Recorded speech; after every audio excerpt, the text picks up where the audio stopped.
see what I see?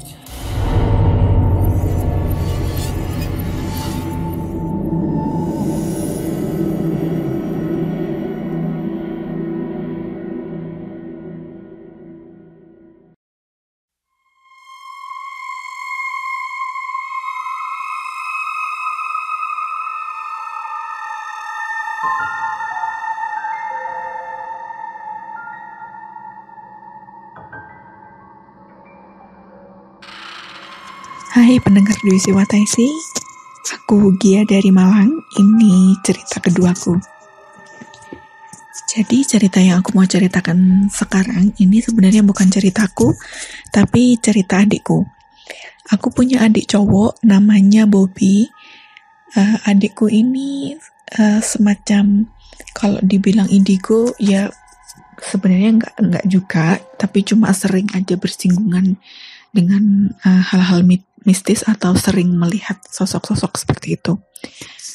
Nah, pengalamannya kali ini menurutku ini dari semua pengalaman horornya dia, ini pengalamannya ini unik.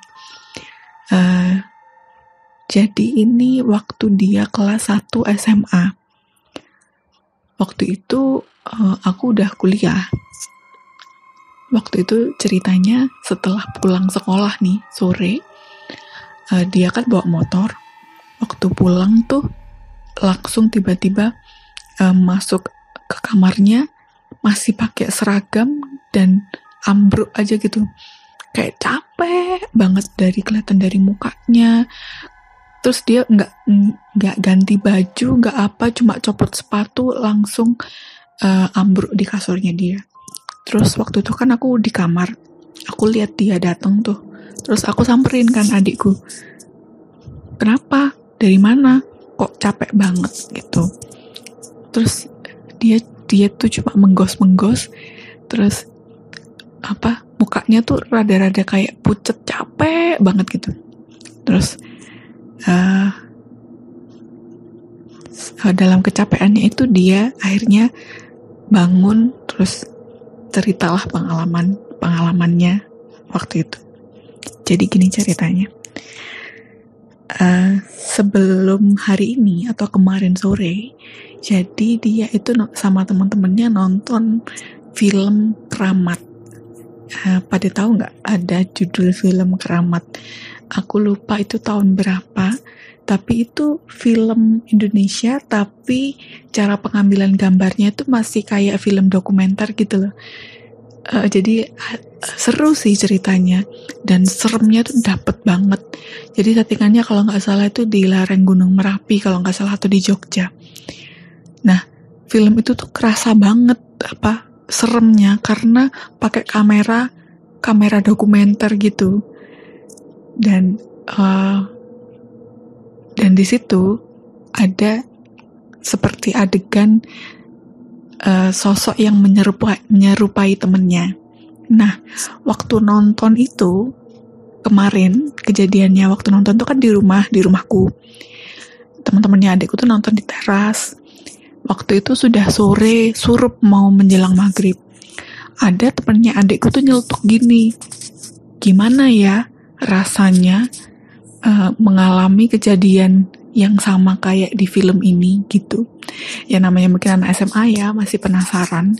Jadi dia tuh secara nggak sadar surup-surup menjelang maghrib dia ngomong kayak gitu, nyeletuk kayak gitu. Dan besoknya nih, yaitu hari kejadiannya itu kan temennya adikku satu sekolah tuh. Temennya adikku ini cowok juga yang nyeletuk ini. Nah, hari itu kalau nggak salah tuh hari Kamis. Waktu itu seragam sekolahnya adikku tuh kalau hari Kamis itu pakai atasannya seragam putih, bawahnya biru, abu-abu, seragam SMA yang abu-abu itu. Terus waktu temennya adikku ini datang, ceritanya tuh gitu. Jadi ceritanya temennya adikku tuh datang dari parkiran motor, terus masuk ke koridor mau ke kelas, mau jalan gitu. Koridornya tuh masih sepi. Terus temennya adikku ini ketemu sama adikku. Ceritanya dia gitu, ketemu sama adikku. Terus adikku ini pakai baju putih-putih, atasan putih, seragam bawah celana panjang putih, yang itu tuh seragam hari Senin sama Selasa. Terus sama temennya adikku diketawain, ngapain kamu pakai seragam putih-putih, salah kostum ya gitu. Dan temennya adikku ini juga nggak curiga sih. Lah ini menurut pengakuan temennya adikku nih, adikku tuh ngajak bolos sekolah. Ayo bolos yuk, pelajarannya bosen, pelajaran hari ini membosankan, ayo bolos yuk gitu. Nah temennya adikku ini nggak tahu kenapa dan akhirnya dia setuju. Setelah pikir-pikir, ya udah deh, oke gitu. Akhirnya mereka berdua bolos lah waktu itu, hari itu. Ceritanya dia diboncengin sama adikku, bawa motornya adikku ke daerah Kebun Teh di Malang, di daerah perbatasan di Lawang. Karena ada tuh kebun teh gede banget dan itu memang tempat pariwisata gitu sih. Diajaklah temennya adikku itu sama adikku ke kebun teh itu.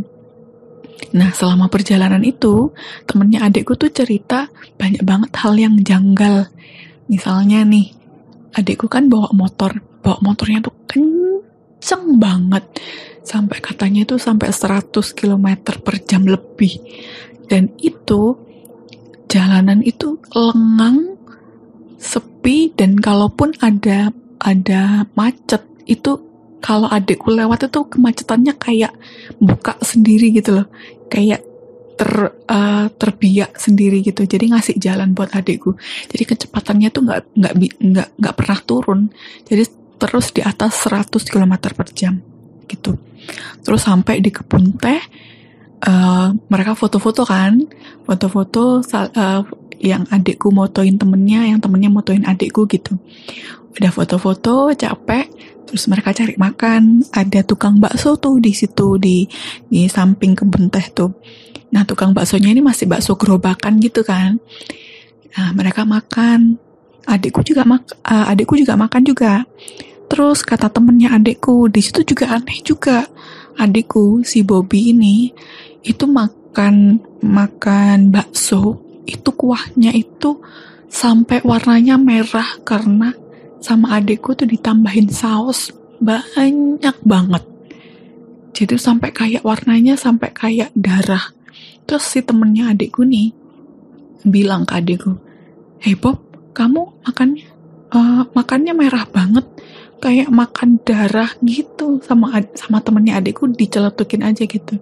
Terus sama adikku dijawab santai aja, "Nggak apa-apa, enak gini kok, aku biasanya kalau makan bakso juga gini," gitu. Ya udah tuh, temennya adikku juga nggak curiga lagi. Dianggapnya ya mungkin dia sukanya kayak gitu kali ya kalau makan bakso, nggak dipikir juga gitu. Terus setelah makan bakso itu, adikku, ini ceritanya temennya adikku ini ngajak temennya ini masuk ke kebun teh yang bagian agak dalam gitu. "Ayo, sebelum pulang masuk ke sana dulu yuk," gitu. Dia nunjuk ke arah kebun teh yang dalam. Sebenarnya temennya adikku nih ya mau-mau aja kan, pemandangannya juga asri, bagus gitu kan. Tapi tiba-tiba tuh waktu mereka masih duduk tuh di kayak bangkunya tukang gerobak bakso itu, temennya adikku tuh tiba-tiba disamperin sama anjing liar lah di situ. Terus digonggongin, temennya adikku digonggongin, terus celana seragamnya yang bawah ini ditarik-tarik gitu loh sama anjingnya, ditarik-tarik. Terus gonggongannya anjingnya ini kayak janggal aja gitu loh.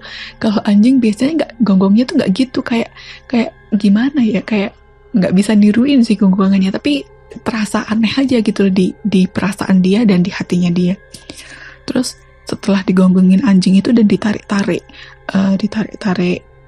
celananya, si temennya adikku nih akhirnya berubah pikiran, kayak, "Udahlah Bob, ayo pulang aja yuk," gitu. Kayaknya udah sore deh, "Ayo pulang aja yuk," gitu.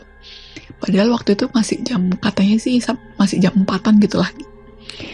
Terus akhirnya karena adikku Bobby nggak berhasil ngajakin temennya. Akhirnya dia nyerah, ya udah deh, ayo pulang gitu.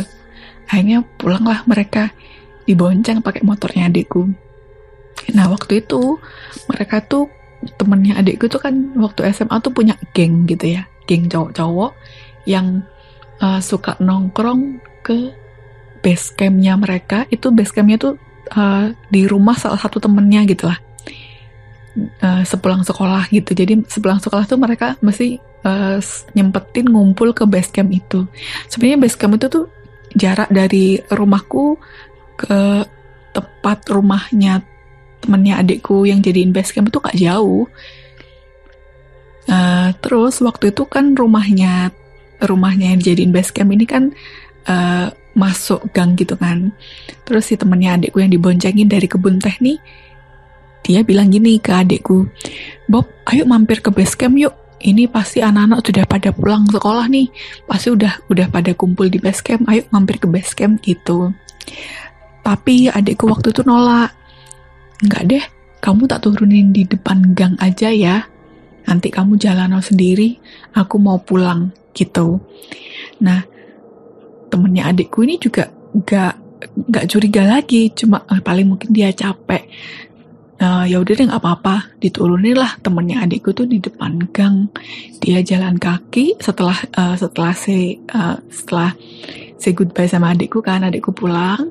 Terus si temennya adikku nih jalan kaki ke base camp. Begitu sampai base camp, dia kaget banget, di situ ada adikku di situ juga, lengkap sama motornya. Dan waktu itu adikku pakai seragam biru putih sama kayak dia. Lah sebenarnya temennya adikku ini udah mulai nggak enak kan, loh kok dia di sini? Tapi temennya adikku tuh masih nanya. Kan di situ rame tuh kumpul sama temen gengnya. Adikku lagi ketawa-ketawa lagi ngobrol sama teman-temannya. Terus temanku ini datang. Temennya adikku ini datang. Terus begitu datang disapa kan, kemana aja tadi bolos gini. Dikira sakit, di telepon gak bisa, di SMS gak bisa gitu katanya. Terus temennya adikku nanya, loh Bob, kamu kok di sini? Katanya tadi kamu mau pulang, kok malah di sini? Gitu. Nah akhirnya begitu pertanyaan itu, adikku langsung kayak, apaan sih? Orang dari tadi aku di sini kok. Terus temennya adikku juga bingung lagi, loh enggak, kamu tuh tadi tuh main bolos bareng ke kebun teh, kamu kan yang ngajakin aku gitu. Lah adikku tetap menyangkal, enggak, orang tadi aku tuh sekolah kok, aku nggak bolos gitu. Nah akhirnya teman-temannya tuh juga bilang gitu, enggak Bobby tadi sekolah kok, Bobby nggak bolos gitu. Akhirnya semakin heran lah temennya adikku ini, enggak Bob, kamu tadi bolos sama aku.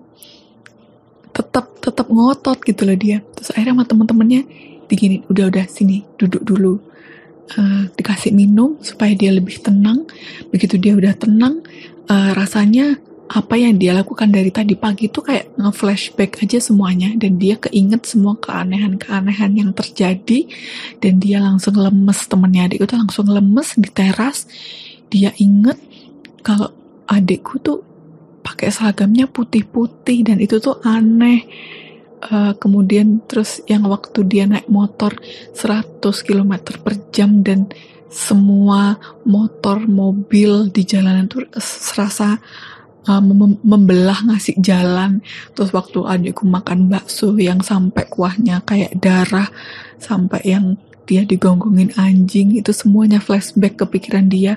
Terus akhirnya dia kayak, ya ampun, tadi tuh aku bolos sama siapa gitu, aku tadi diajakin sama siapa gitu. Dia lemes, ditenangin tuh sama teman-temannya. Setelah si temennya adikku cerita kayak gitu, efeknya pun ke adikku juga. Jadi adikku setelah diceritain kayak gitu tuh lemes banget, badannya tuh kayak habis perjalanan jauh gitu. Terus kayak badannya tiba-tiba ngerasa remuk aja, kayak capek banget. Terus adikku akhirnya semua sama teman-temannya adikku sama adikku akhirnya ya udahlah wes kita pulang aja, akhirnya pulang. Nah itulah adikku pulang, terus tiba-tiba dia ambruk di kamarnya, terus setelah tenang dia cerita itu sama aku. Dan menurutku ini ceritanya sih unik ya, karena bisa ya gitu, ada yang menyerupai adikku semacam, kalau aku bilang sih kayak energinya tuh kayak diambil gitu, kayak dipinjem, dia menyerupai sosoknya adikku dan ngajak temennya adikku ke suatu tempat. Dan mungkin waktu itu temennya adikku berspekulasi atau beranggapan untung ya waktu itu aku nggak mau diajakin dia masuk ke kebun teh yang paling dalam itu, bisa-bisa aku nggak balik kalau aku mau gitu, kata temennya adikku. Itu sih ceritanya, nggak serem-serem banget sih, tapi cuma unik aja cerita ini gitu. Sekian ceritaku kali ini, terima kasih sudah mendengarkan. Bye.